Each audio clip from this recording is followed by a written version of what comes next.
Sup everyone, I'm your female otaku and I'm here to review episode 11 of Masamune-kun no Revenge. I believe this is a 12 episode anime, it could be 13, but if it's 12 then you know the finale episode is next week. And unfortunately I did get spoiled on something regarding Kanetsugu. It wasn't the reveal of his plans in this episode, it's something else about Kanetsugu, so I'm really annoyed. A lot of people keep hinting at things when it comes to Masamune-kun no Revenge, but you know what, if we only have one episode left, I'm just like, and there's like still spoilers going around in the comments at this point, which is utterly ridiculous.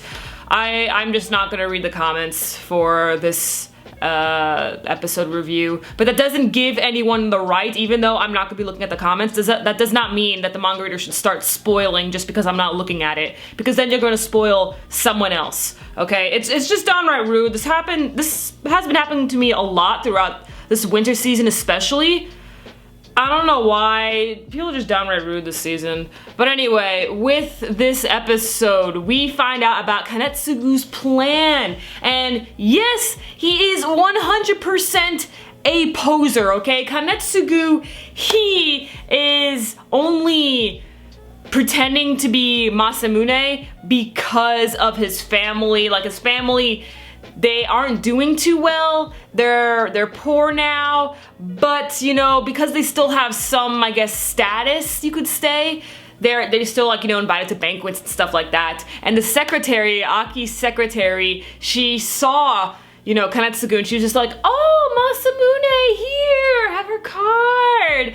And so that's how he was able to weave his way in there to the Adagaki family and eventually became her betrothed. So now, once he marries into the Adagaki family, then his family will be safe. It's honestly a reasonable plan. I can't blame him. I mean, he's not really doing this for himself, he's doing this for his family. Okay, one thing I really liked about this episode was Kojiro. Trap characters are pretty much all the same in anime, but Kojiro is actually like the only trap character that is actually complaining.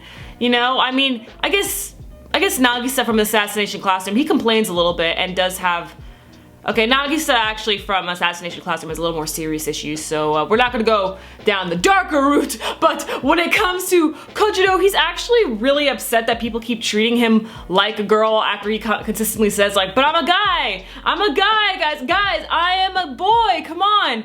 And he was just so happy when Neko treated him like a guy, you know, at least didn't treat him like a girly girl, you know? She treated him like everyone else. And so then his heart started going doki doki, and so you know what that means, there goes the shipping bells, oh boy. Honestly, I'm not gonna lie, I normally don't ship people this quickly, but Kojiro deserves it, man. Oh, that was just too adorable. Even though Neko still has feelings for Masamune, Kojiro, man, he's been through some hard shit. So you know what, let's just go, come on. Kojiro x Neko, man. Aw. Like, Kojiro's just thinking about how he could show that he's more manly like Masamune, and he was like trying to help Neko out and stuff, but Neko doesn't really get it, and I'm just like, oh, Kojiro! Oh, you poor sweet little old boy, like, oh, I'm really glad that we got this extra side to Kojiro, and it's always refreshing to see this happen to trap characters, because you know, normally the trap characters, they're usually teases, or they'll sometimes be a little irritated that people call them, you know, or think that they're girls, but they'll usually be used as a joke. And Kojiro was used as a joke for a really long time, but now he's just so like, no, I'm done with this, guys, because you know, he's a princess. He's a boy, and I'm just like, oh, Kojiro. So I really liked that whole thing with Kojiro in this episode. But the thick of the episode was the kidnappings. Yoshino Best Girl goes in and kidnaps Kanetsugu, and he's still, you know, missing. He's not over at the Class A play, and Masamune also got kidnapped.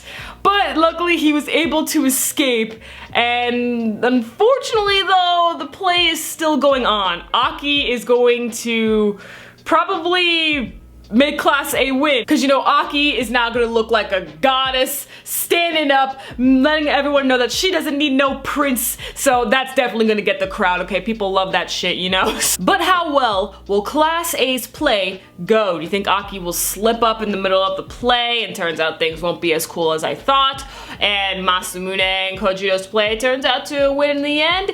We will have to see. And we still have that dance thing going on, and if Masamune ends up not dancing with Aki, then he'll dance with Neko, and that'll break poor Kojito's heart. Oh my gosh, Kojito, why? Let me know your thoughts on, well, I guess you guys can discuss in the comments below, because again, I'm just not gonna risk any more spoilers. It's just too much at this point. Just utterly ridiculous again. But catch me later as I review Kuzu no Honkai. I'm your female otaku. Sayonara.